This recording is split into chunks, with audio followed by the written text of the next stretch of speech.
it becomes difficult for the student to follow up. Therefore, we have this information about the course and student expectations. So you already have found out that we have a theory part, which is usually in the mornings.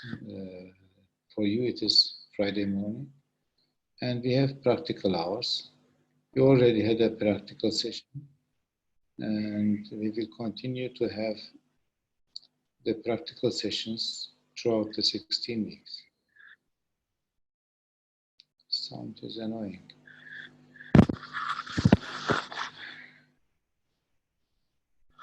The objectives of our theory instruction is about learning the basic theory of biostatistics and hypothesis testing.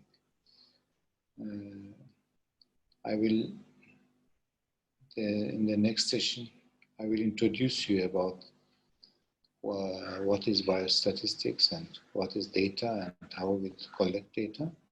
But for now, you should know that we will have, this is a course, a basic course of biostatistics. And here you can learn how to collect data, how to analyze them, and how to present them. And if you have an ambition, you will also be able to make your own research, sound research, which you may later publish in a scientific paper. My learning outcomes simplified will be to explain the place of biostatistics in medical practice. So you should have an opinion of what is biostatistics and where it is used, how it can benefit you during your studies or after you become a medical doctor. Then you should be able to explain the basic biostatistical concepts. What are the concepts? They are like means, medians, confidence intervals, CI, confidence intervals, odds ratio. These are some terms, odds. Then the different types of studies, such as cohort, case control. So these concepts you should be able to explain. And you should also be able to perform descriptive statistics. By descriptive statistics, what I mean, I will explain later. And hypothesis tests. This is the core, the heart of the biostatistics, of course. These tests are looking whether there is a significant difference between groups or not. And yes, solving problems, of course. We will not concentrate on maths. There will be not so many formulas, don't worry. We will have only 4 or 5 formulas which you have to memorize, and they are very simple. And in the practical part, we expect from you to write a research report. At the end of your practical hours, we will ask you to have conducted a full research from preparing the clinical question to preparing a survey, research questionnaires, and then applying the data, the questionnaire, collecting the data, analyzing it, and preparing at the end research report. This report you will present in the class in the last 2 weeks, and you will get a score from that. In the theory course, we will have the following titles. We will start with data types next week. It's very important, data types. Then data collection and recording. Introduction to SPSS. I will have a session on SPSS, but we will not expect you to have SPSS installed in your computers. But those who can, I strongly encourage you to have SPSS. Otherwise, we will use the Microsoft Excel. You can also Excel. Yeah. You can also use the Excel to do some basic statistics. And hypothesis tests, I will mention about what they are. Error checking, outliers, presenting data using graphics, how to make tables. And then we have two sessions on average and spread. That is, by average, I mean the mean, medians, and by spread, we mean the minimum, maximum, standard deviations, and so on. Yes. Later, we will have also some theory classes, theory distributions, what they are and how they benefit us, how we benefit from the theory distributions when we do statistics. Data conversion, what is the purpose and use of data conversion, sampling, confidence intervals, and from there on, we have some specific study designs. How we design a study, what type of studies we have, clinical studies, cohort studies, case control. These are the main study types. The classical study types, cohort, case control. You have to know in detail what they are. And specifically, hypothesis tests, which tests to be used where. Yes, sir. Yes, sir. So what is cohort studies? The next session I will mention about the cohort studies, what they are. But since you asked, let me tell you what a cohort is. A cohort is a group of people. I will answer all your questions whenever you ask, okay? Don't worry and be ready to ask. A cohort is a group of people or a group. This group, the classical cohort study is the Framingham study. Framingham study, when you search from Google, Framingham, okay, Framingham study is a very classical cohort study. This Framingham is a city of 5,000 people in USA, around 5,000, okay, the number of inhabitants.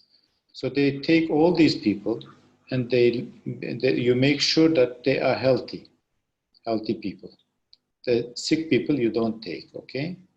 Healthy ones. I will mention this several times, don't worry. If you don't understand now, you will understand later. Healthy people you take, these are the 5,000 people here, okay? And then you start to follow up them to the future. You have to follow up and see some of them have a risk, some others don't have the risk. Huh? There will be people with risk positive. What shall be the risk? For example, the outcome, let's say it's a heart attack, MI, myocardial infarction. Okay? Myocardial infarction. We will look whether these people will have myocardial infarction or not, these 5,000 people. So what can be a risk of a myocardial infarction? Risk positive. What can be the risk for myocardial infarction? Like smoking, for example? Smoking is a risk, isn't it? Do you know the other risks? As a medical doctor, you have to know. Then there will be people without the risk negative. Smoking, being a male, high blood pressure, etc.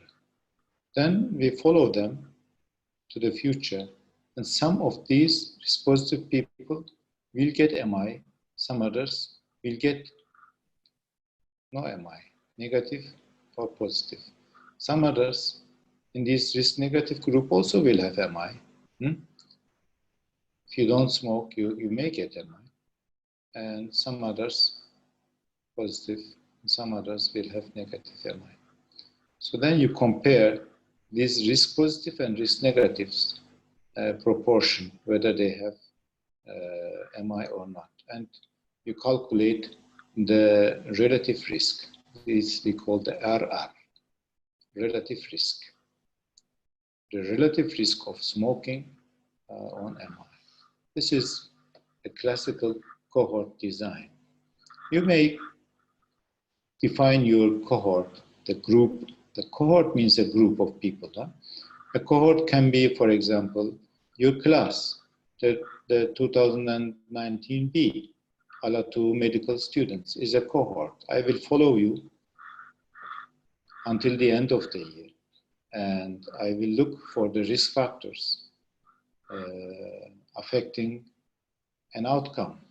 An outcome can be pass or fail, for example, from biostatistics. And the risk factors could be attending the class or not. Risk factors, okay? So you can modify it as you wish. Was it clear? Yes, sir, it's clear. Don't worry, I will mention it again and again. So the other topics titles are here. Just let me not pass them without reading. And at the end, the last two sessions will be reinforcement. So here I want, before we have the exams, I want you to be able to ask questions or to go back and discuss some topics which you find they were weak or you couldn't learn. In the practical hours, we have these titles here. First, maybe we can modify the weeks a little bit, but you need to make a research planning, which you should already have started. And next week we will finish coming up with an idea, the title, study title. Dr. Azamat has already shared with you the draft project. We will send you a draft. Dr. Azamat, we did, didn't we? Yes, I will send them. Yeah. We will send you a draft project on which you can work. And this draft project is composed of, should be composed of the idea, the study question, hypothesis, the questionnaire. You should prepare a questionnaire. Then you should collect data. Data collection can be very simple from your peers, from your friends, or from the people you know, or on the street or online. Then data analysis. You will make simple analysis of your data and prepare a report during the practical hours, okay? And at the last 2 weeks, you have to present your projects. Project presentations will be in the, not in small groups. This work is, as you know, you work in groups of 6 students in each group, but the presentations will be in the large group. So everybody will listen what you have done, and we will be able to ask you questions. The assessment of this course is composed of 3 parts. We will have tests for you, MCQ tests, which you are already used to, I assume. And then we will evaluate your projects, project presentations, and we will also have some formative questions or attendance. This will have also a part. So formative, this part maybe 10%, and then MCQs 70%, and your projects will be making up 20% of the scores. So if you don't get any scores from the projects, you still may be able to pass by getting 70% from the theory part. But I would argue I would suggest you to go for 100%.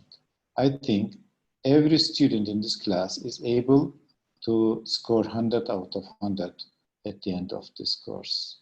That should not be easy and not be difficult. Yes, lastly, I want to hear from you if you have any expectations or opinions about this, what I told you, what's expecting you throughout the course. Please raise your voice now. You may speak up also later, but I would be happy to hear any comments. What do you think about this program which we are going to present to you? Are you happy with it, or are you confused, or is there anything you didn't understand? Would you like to see any specific content in this biostatistics course? Would you like us to make some modifications? Or is it okay to go on, to go ahead?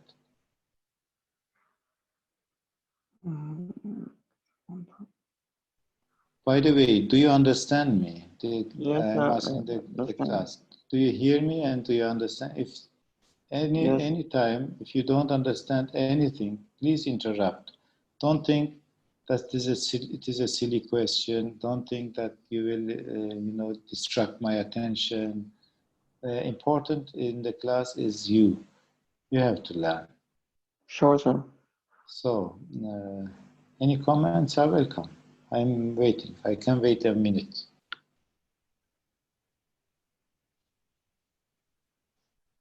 Good. Silence. Sometimes silence is good, sometimes not that good. Okay. I take it from the positive side, and I hope it's something good. Dr. Azamat has already shared the textbook, Medical Statistics at a Glance, with you. If you don't have it, you can find from your friends. This is how it looks like, the book. We will follow the course from the book. It has 180 pages, but we will not read all the pages. We will go through some titles, such as some chapters, such as types of data, data entry, not all of them.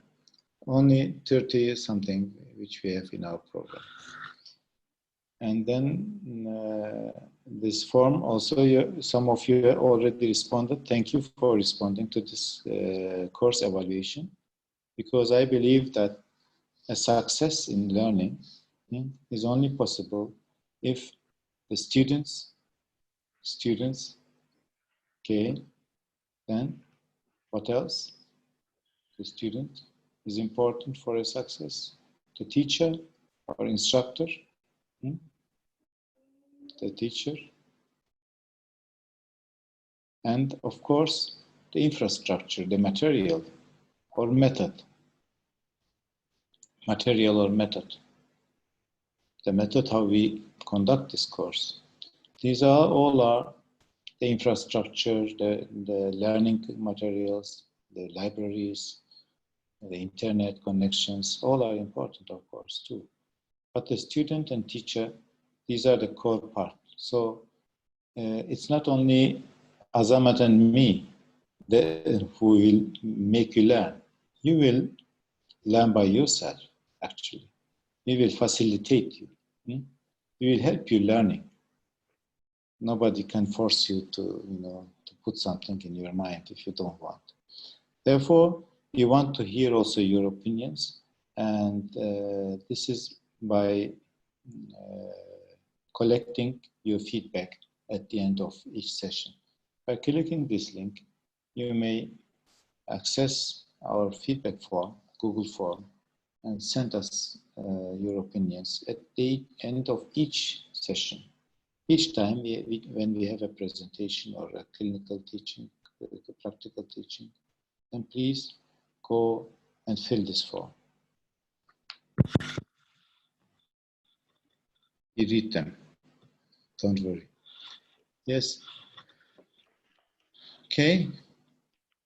Do you want a break? Yes, sir. Yes, sir. Oh.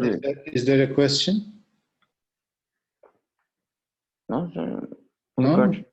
You okay? Yeah. Okay, let's make a 10 minutes break and then continue. Continue with the next presentation after 10 minutes. Okay, sir. Okay, Dr. Azamat? Yes, let's take a break for 10 minutes. यार कोई बोला करो यार, तुम लोग चुप I'm रहते हो। here. Anybody wants to discuss something with me, please?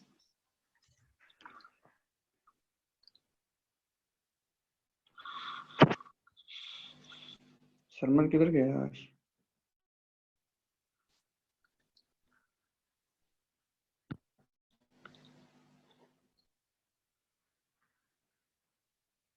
Hello Sharman, I'm here and I'm listening to you. I just stopped sharing my screen. I'm looking for Sharman.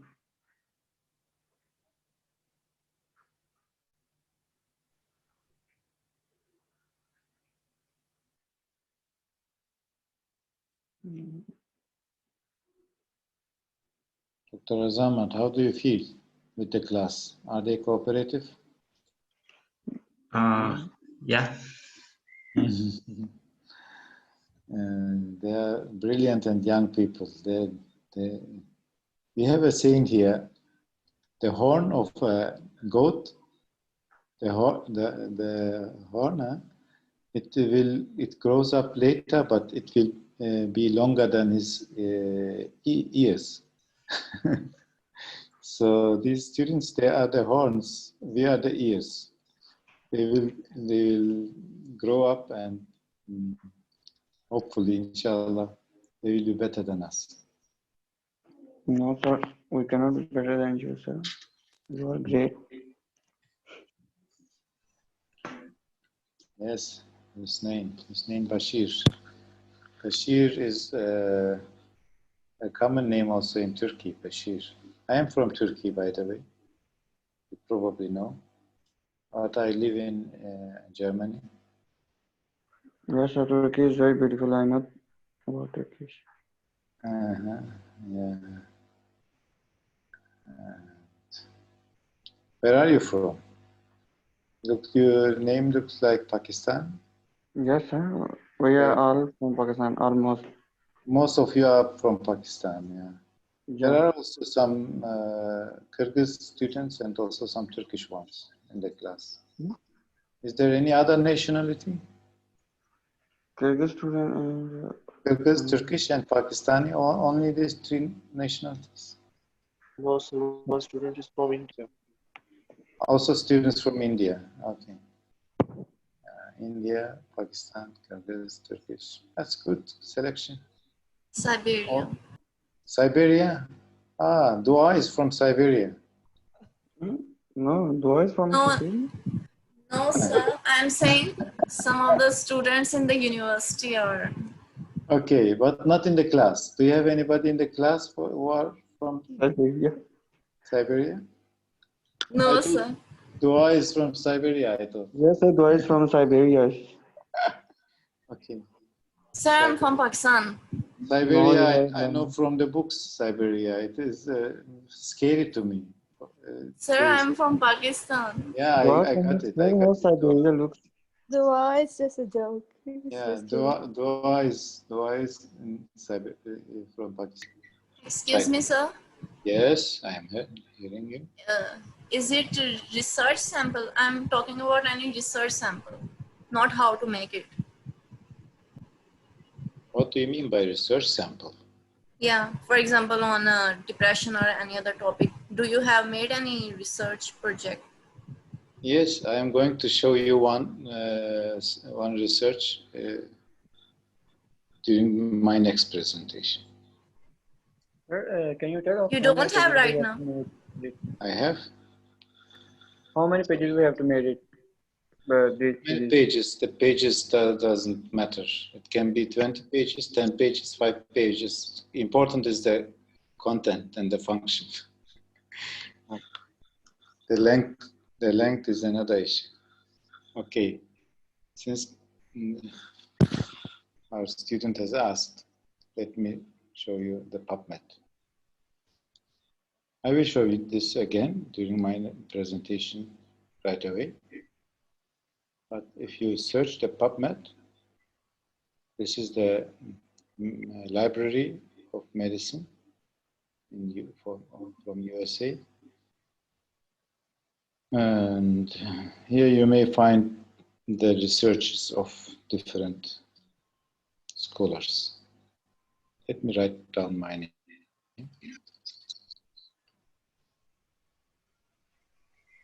As you see, I have 21 publications in the PubMed. And this is the one I want to show you. Okay. Patient satisfaction with family practice in Turkey. 2-year trend from 2010-2012. This is an extensive study with how many? 10,000? More than 10,000 samples. Okay. Let me click the full text.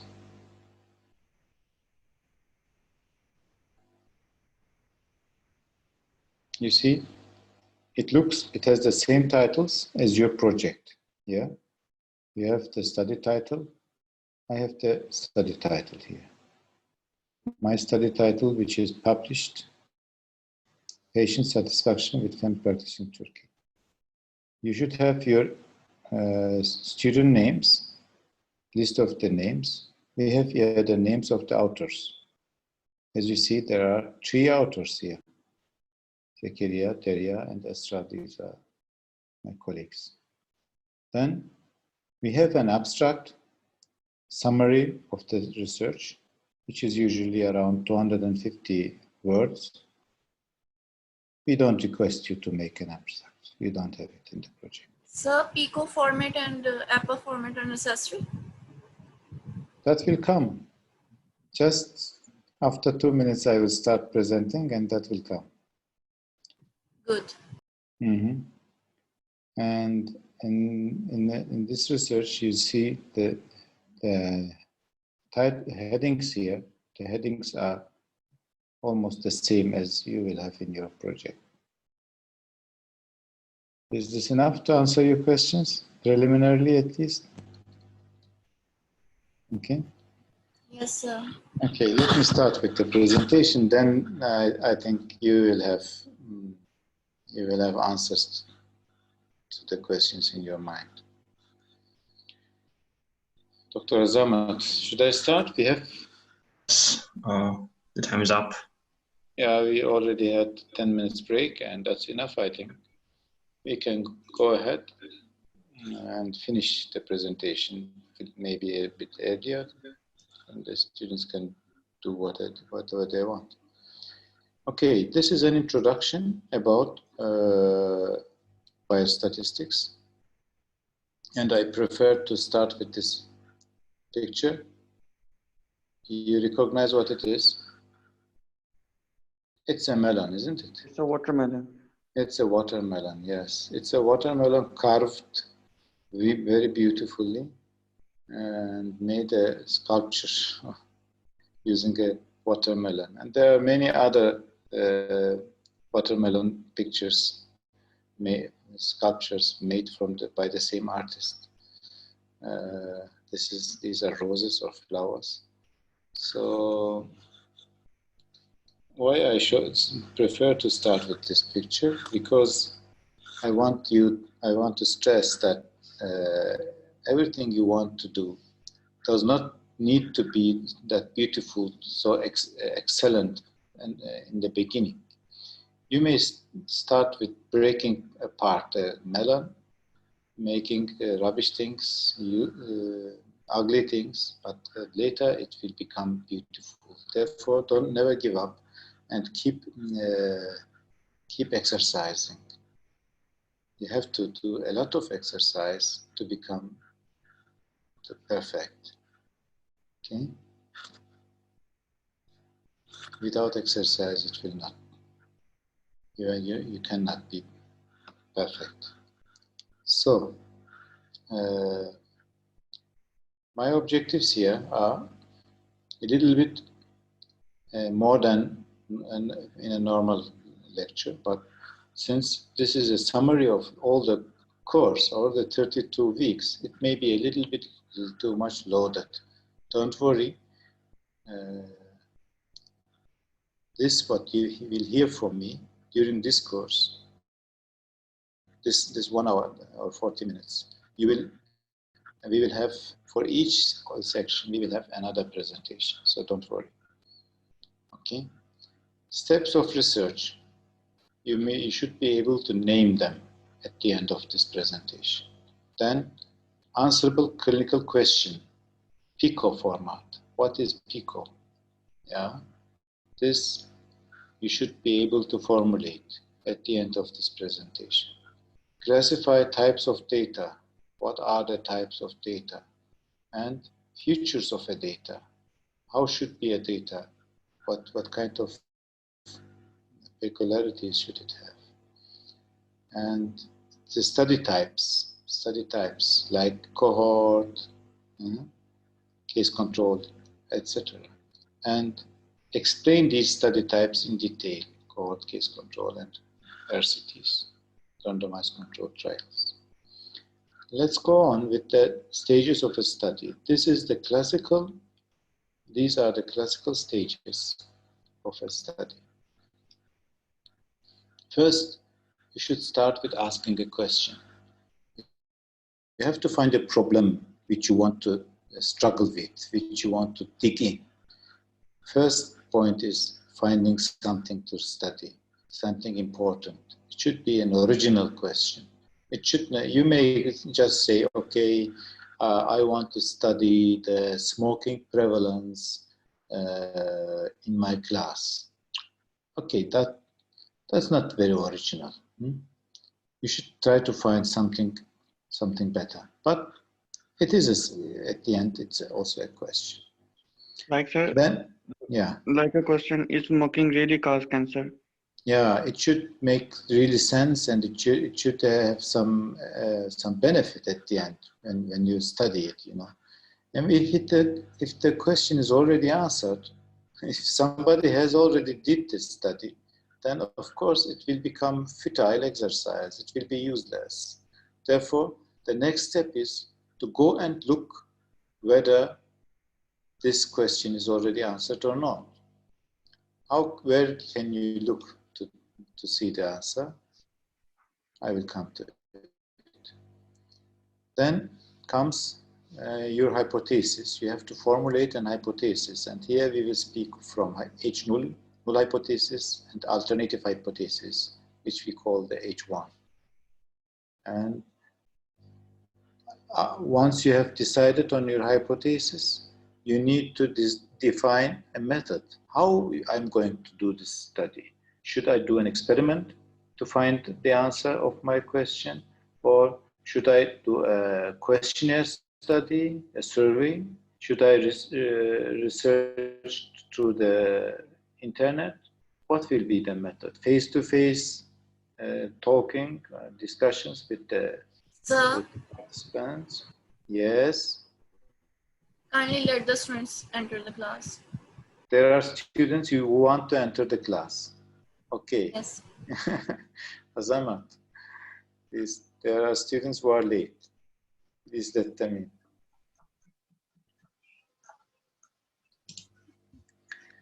Then the next step is to apply.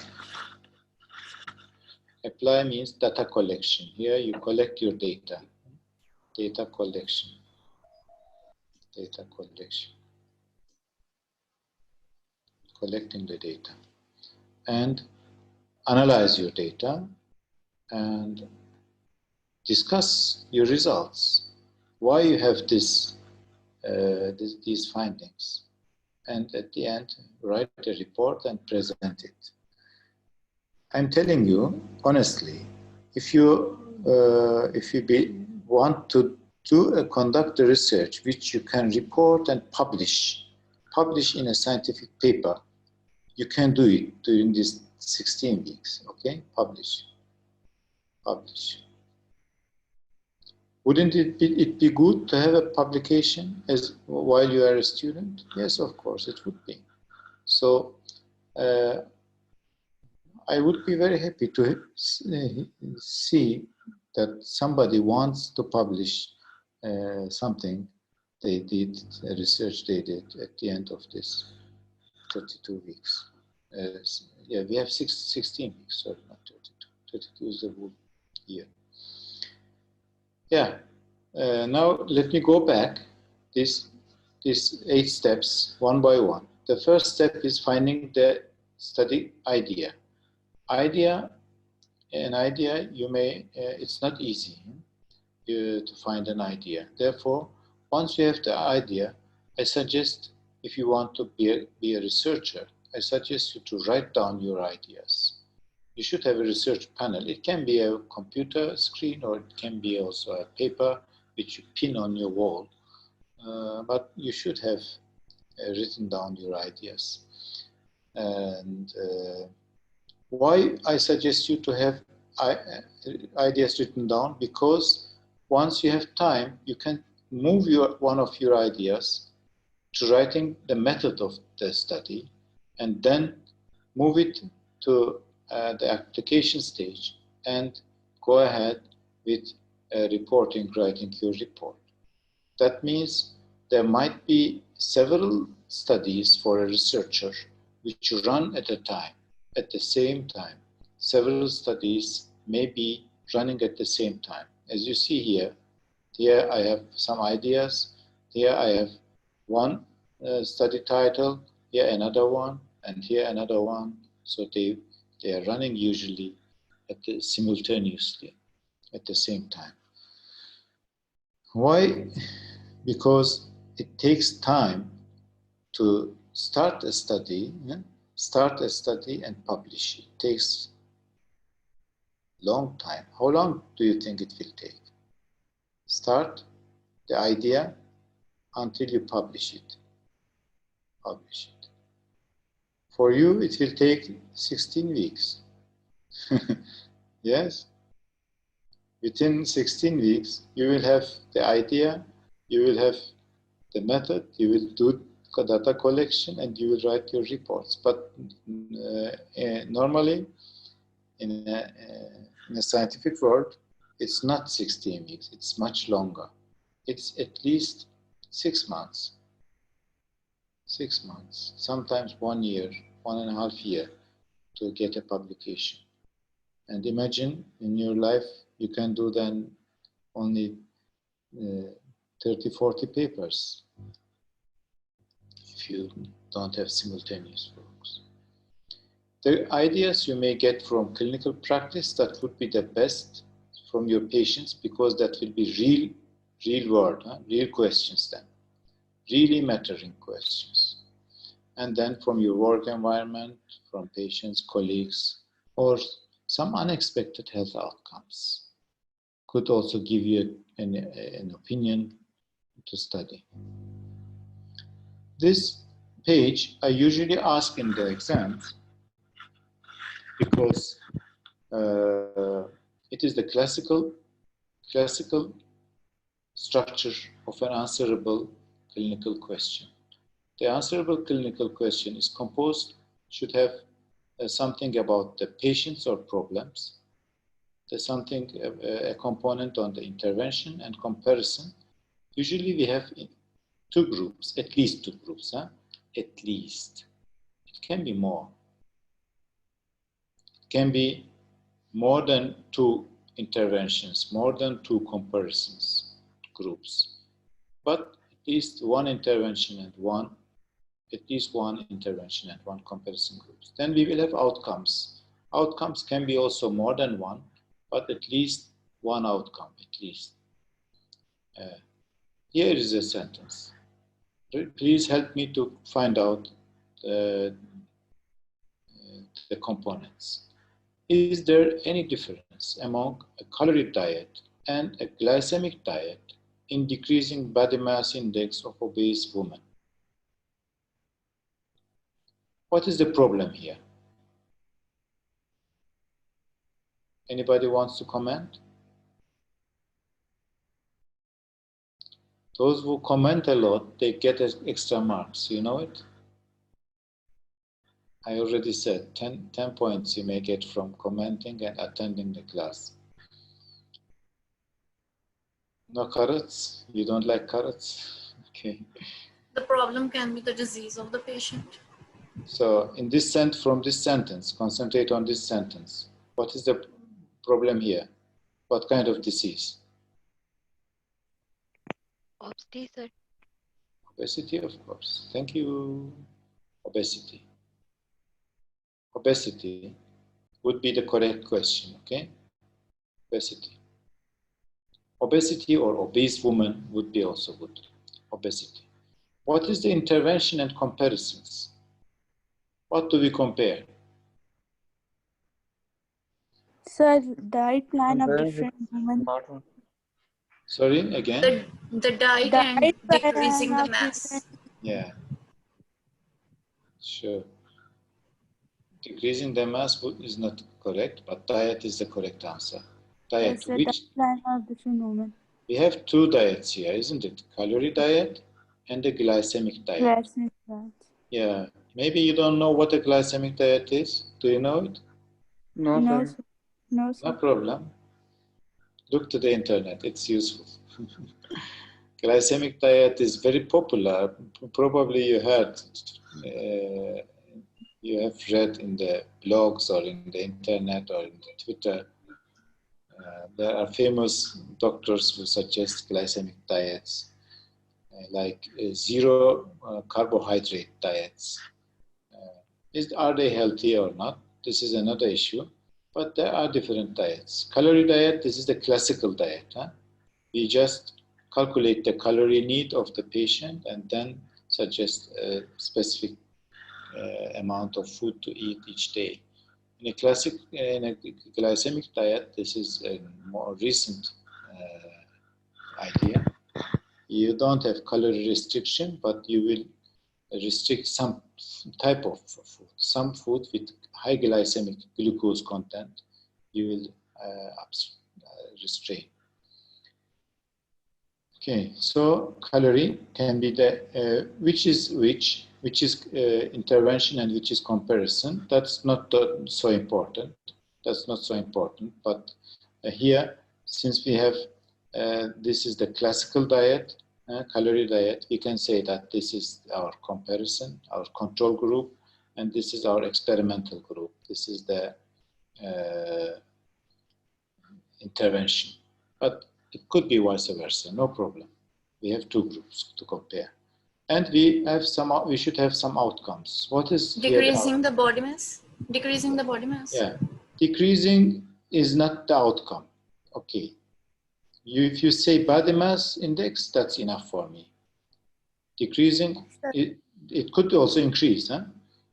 It could, if A healthy lifestyle. yeah, For the we are not sure that this will work. Maybe their body mass index will increase, but we are hoping that it will decrease, of course. So body mass index (BMI) would be the outcome. Do you know what BMI is? Anybody would like to give me the formula for BMI? No, sir. Please calculate your BMI. This is kilograms divided by meter square. What is your weight? How many kilograms are you? 53, sir. How much? 53. 53 kilograms. Yeah.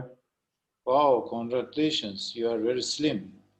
And what is what is your height? What is?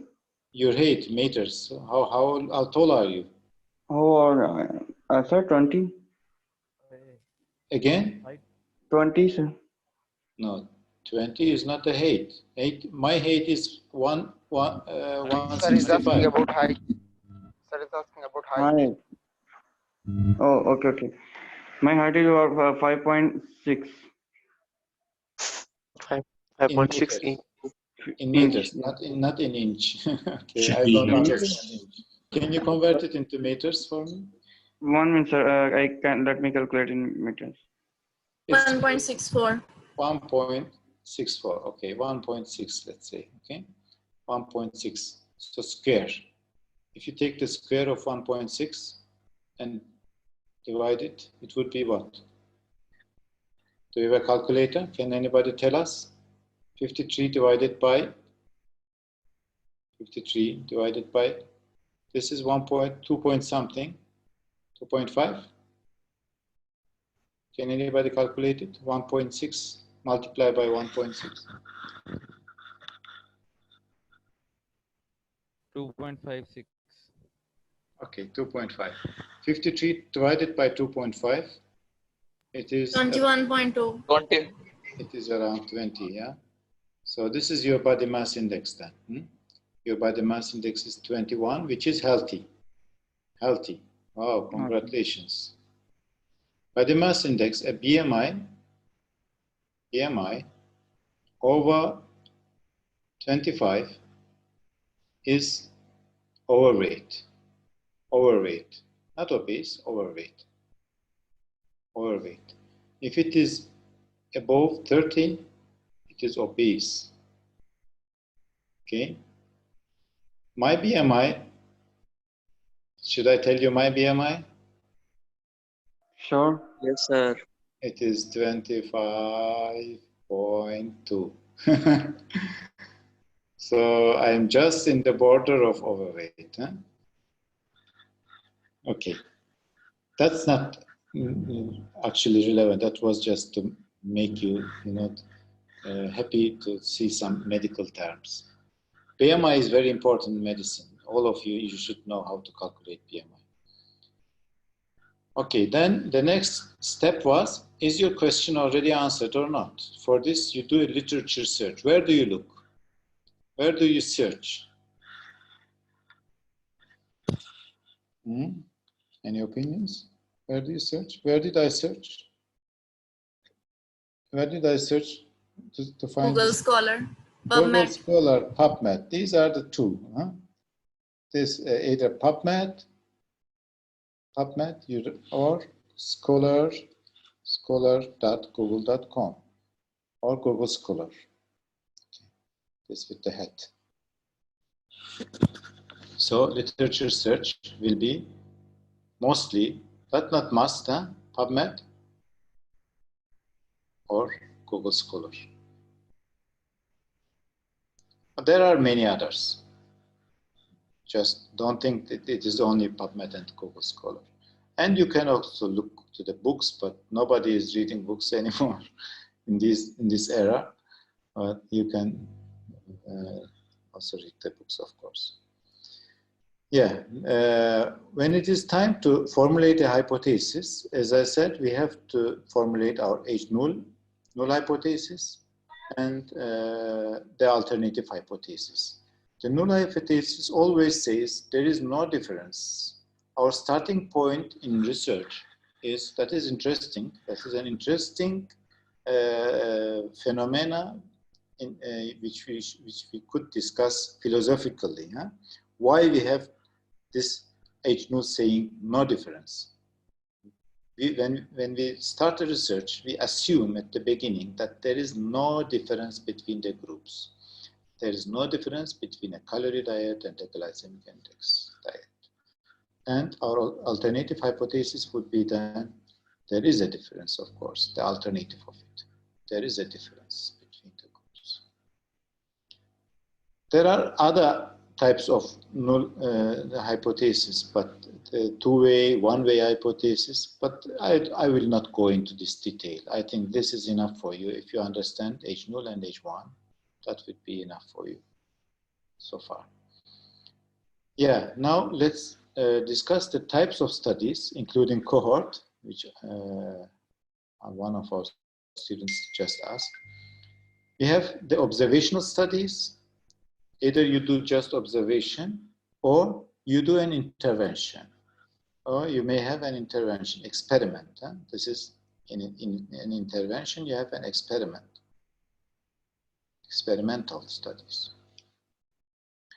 Yeah. The experimental studies, we also call the randomized control studies, or just RCT. You may see this term RCT.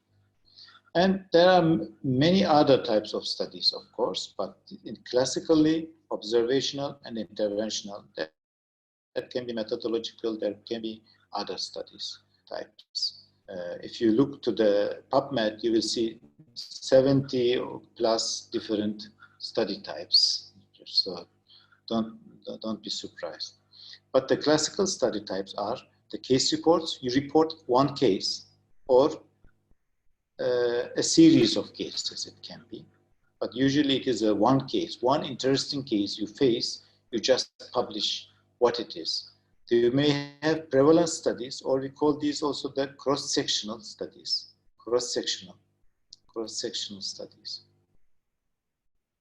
Cross-section, you know, huh? Cutting something cross-section. Cross-sectional studies. And we have the case control studies, cohort studies, this I should correct, and qualitative studies. Let me go one-on-one to these study types. A case control study is very frequently done, and in a case control study, you already have the cases. The cases can be what? Can be, for example, lung cancer. Lung cancer. They already have cancer. Can we find the lung cancer case patients in your city? In Bishkek, when you go, where you will find them? Yes, sir. Maybe in our city there are lung cancer patients, but I don't know. And if you want to find them, you go to the hospital, to the oncology department. There is the Department of Oncology. If you go there, most probably they will be registered there. Most of the lung, because it is a very serious disease, they have to come to the hospital. A lung cancer patient cannot stay at home. They have to come and they will be registered in the hospital. So that will be easy for you to find them, the cases. Let's say you find how many patients in lung cancer patients in Bishkek. What is the population of Bishkek? About 1 million. 1 million, let's say. 1 million, very good. 1 million. Yeah, that's enough zeros. 1 million. Out of these 1 million people, how many will have lung cancer? The prevalence of lung cancer, as far as I know, is around 5 in 100,000. 5 in 100,000 will have lung cancer. So in 1 million, there will be maybe 50 lung cancer patients in Bishkek. Just roughly. 50 lung cancer, you find them. Then you find 50 controls, 50 healthy people. Healthy. Okay, these are healthy controls. It can be the relatives of the lung cancer patients, of other patients in the hospital. And then you look to the past. From this is present, present, and this is past. You go to the past and ask the patients, have you been exposed to the risk? The classical risk for lung cancer is what? Tobacco smoking, smoking. Yeah, carcinogen in smoking. Yeah, smoking. So some of them have smoked, some others did not smoke. Also in the control group, the healthy people, there are smokers, of course, and others, they don't smoke. So then you compare the risk factors between the healthy controls and the cases, and you calculate an odds ratio, OR, odds ratio. Yeah. In a cohort study, I tried to explain in my previous presentation, but let me repeat it again. You have a population. I told you the classical cohort study is the Framingham study. Could you do me a favor and read Framingham study after we finish this class? Okay? Okay? It can be your homework. Read the Framingham study, what it is. Or, for example, the British doctors study. British doctors. If you write in the Google British doctors study, you will find it, okay? These are the classical cohort studies. You have a population, a cohort, which is healthy, which they should not have the disease, of course. If they have the disease, you cannot, they already have it. How you will compare exposed and non-exposed? So they should be healthy. And then, but there is risk factors. Some of them have the risk, some others they don't. Some are smoking positive, some others they don't smoke, smoking negative. Okay. and you go to the future, you follow them to see if they have the disease or not. Let's say the disease is, in this case, myocardial infarction. How long you should wait until a smoker gets MI?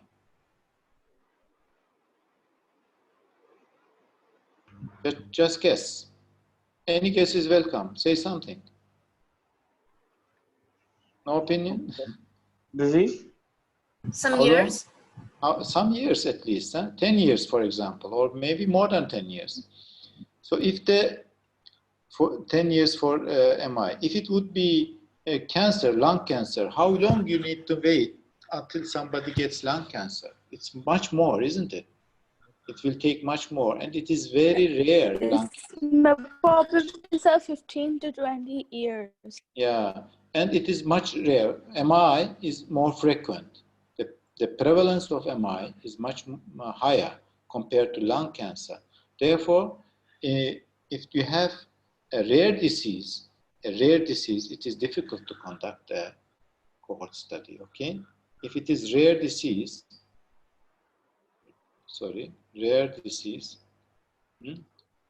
you cannot do a cohort study. Then randomized controlled trial. This is the experimental study, usually animal studies. It can be also human experiments, but usually we have animal studies. In the animal studies experiment, you have the population, the rats. Let's say these are the rats. How many rats we have? 20 rats. And then we give 10 of them one therapy, and the other 10, we randomly divide them into groups. And then we see whether these improve or not, and the other group, they improve or not. Let's say these are rats who have diabetic rats, okay? Diabetic rats. You give a therapy and look to the blood glucose. The glucose is high or the glucose is normal or low. And then you compare experimental studies. The next step in doing a research is statistical analysis. And before you start your analysis, of course, the data is important. Data should be current, reliable, correct, complete, and appropriate to use. Also appropriate for your aim. I will not explain in detail what they are. You ask me later. And in the statistical analysis, we do frequency distributions and significance tests like t-test, ANOVA, chi-square, Mann-Whitney-U, McNamara, Wilcoxon, and many others. But these are the tests I will mention you during our course. So at the end of this 16 weeks, you should, today maybe you're not able to tell what this is, but at the end of the course, you should be able to tell where to use the student t-test, where to use the ANOVA and the chi-square and the others. Here is a diagram showing how to select the tests. For example, that we have numerical data or two types of data. Next session, next week, I will mention about these data types, numerical or categorical. And if it is categorical data, it depends on how many groups you are comparing. You may have how many categories you have. 2 categories, smoking, non-smoking, or more than 2 categories. If you have 2 categories, smokers, non-smokers, how many groups you compare? Males and females, 2 groups. This is independent, which means you have to do the chi-square test. And for the numerical data, you have the other tests like the t-test, the Wilcoxon, the ANOVA, and etc. Here I have just rapidly, I will go through to show you an example. Stages of a study, just to repeat, this I already mentioned. And the first stage, I show you pictures. Can you tell me what this is? Of course you can't. I couldn't tell you either. If you ask me, I couldn't tell you either.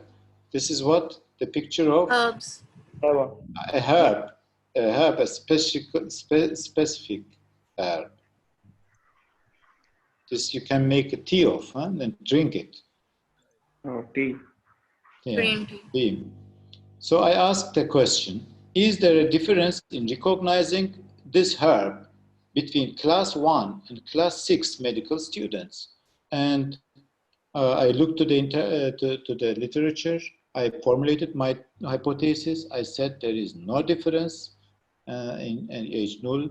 In my method, I showed a picture of this plant to students at class 1 and class 6. And I asked them, did you recognize it? Some said, yes, I recognized. Some others said, no, I didn't recognize. And I compared class 1 and class 6. In class 1, 12% recognize it.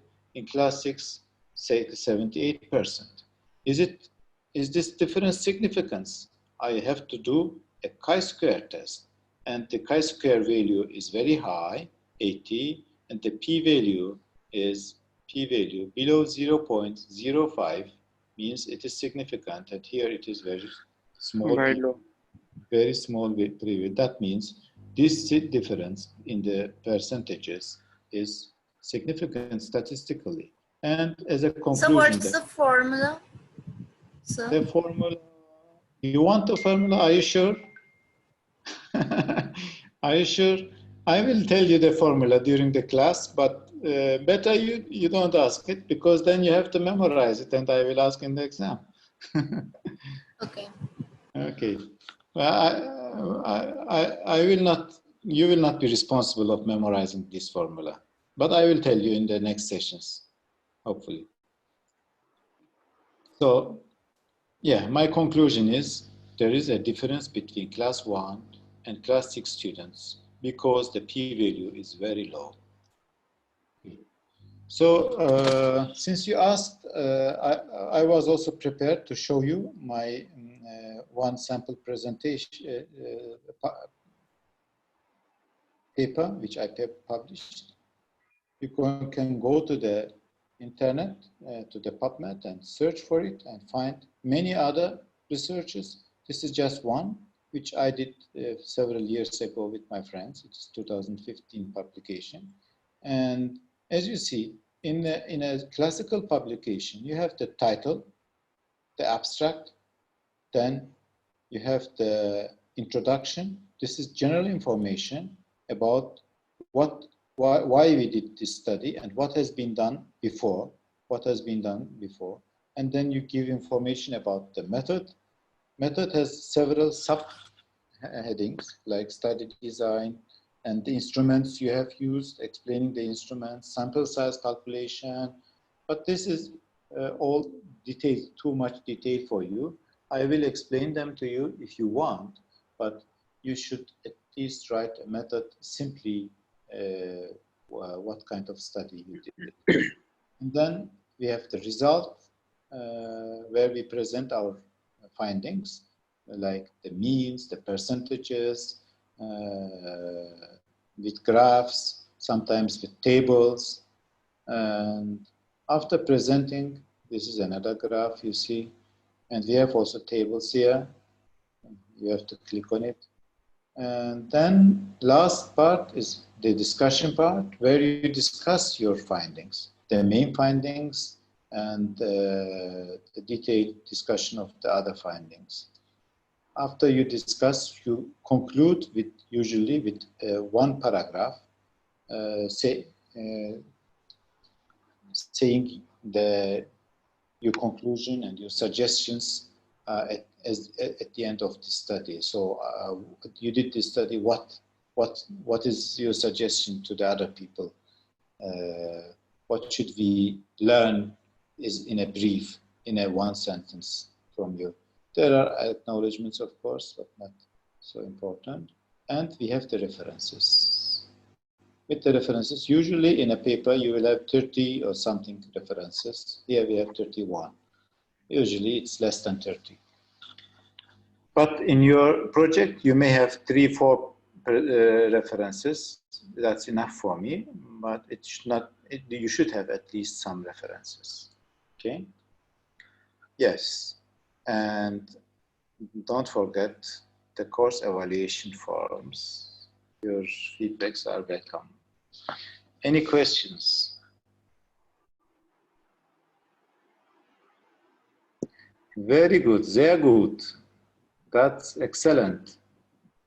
A class asking no questions at the end. I love it. So, Sir, because we understand everything. excuse me, sir. Yes, Dua. You are. I will memorize your name. I will not forget it. Please. Sir, how we'll make the tables if we don't know the formula?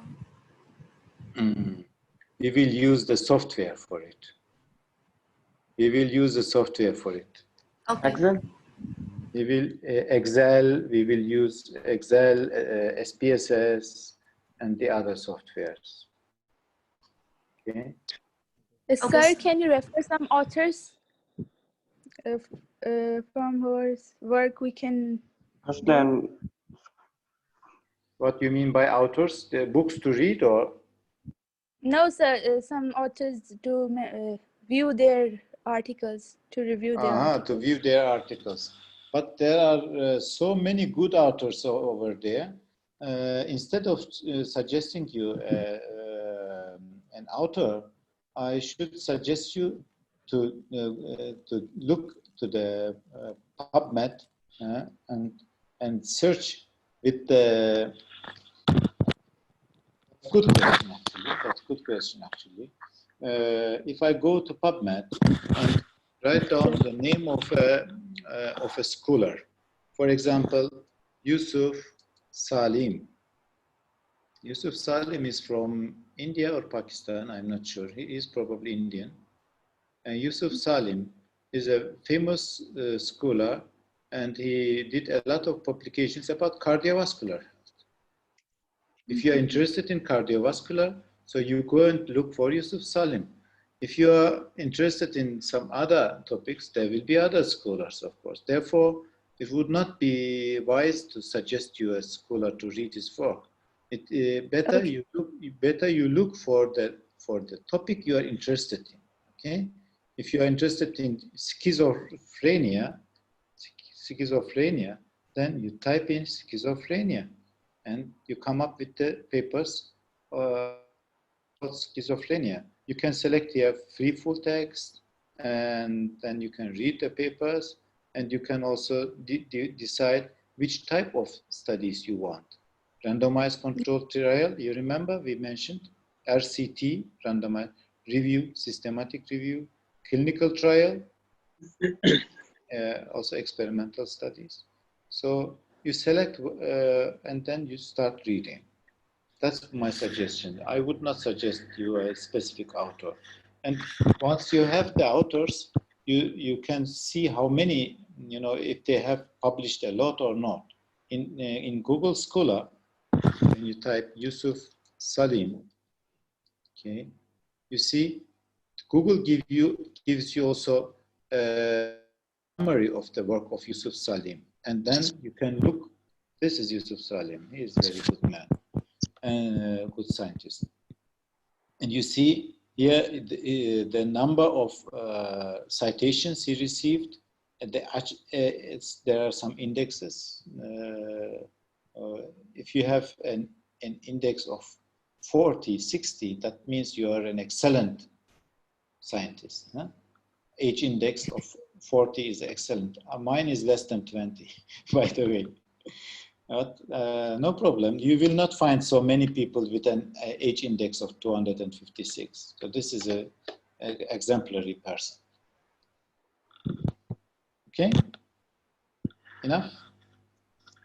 Yes, sir. Dr. Azamat, should we close the session? Azamat, Yes. I think. Thank you for being with me. Thank you very much, Dr. Zakia. And I was happy to have this class. Yes. I have a suggestion for you guys.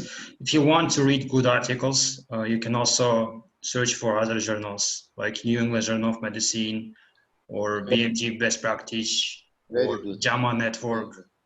These are excellent journals with excellent articles to read. Let me write them down. Okay. New England Journal of Medicine. New England Journal of Medicine. This is for the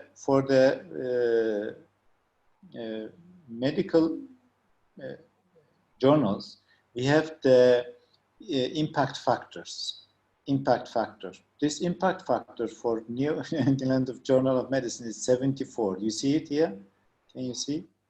74. That's a normal impact factor of another journal would be 1 or 0.5. Okay. So New England Journal. What else did you say? JAMA, Journal of American Medical Association. Yes, it is also a good journal. If you want to find good, want to find a good article, go to JAMA, New England Journal of Medicine. What else you said? Nature? Nature, the Cell. Yeah. There are many journals. Yeah. So reading the journal would be another suggestion. If you are a family physician, go and read the Family Practice Journal, Family Medicine Journal, Journal of Family Medicine, actually, Journal of Family Medicine. Where is it? AAFP. This is Journal of Family Medicine. So this is General Medicine. I love this journal. AFP Family Medicine Journal. Yeah, American Family Physician. This is very clinical work just for students. Huh? Here you can find something for yourself. Urinary tract infections, esophageal motility. This is not high-tech or sophisticated scientific research. This is about research about for medical doctors who practice in real life. American Family Physician, I suggest you to read. Okay, wrap up and close the session. Hope to see you in good health next week. Okay, thank you very much. Bye-bye. Ma salama.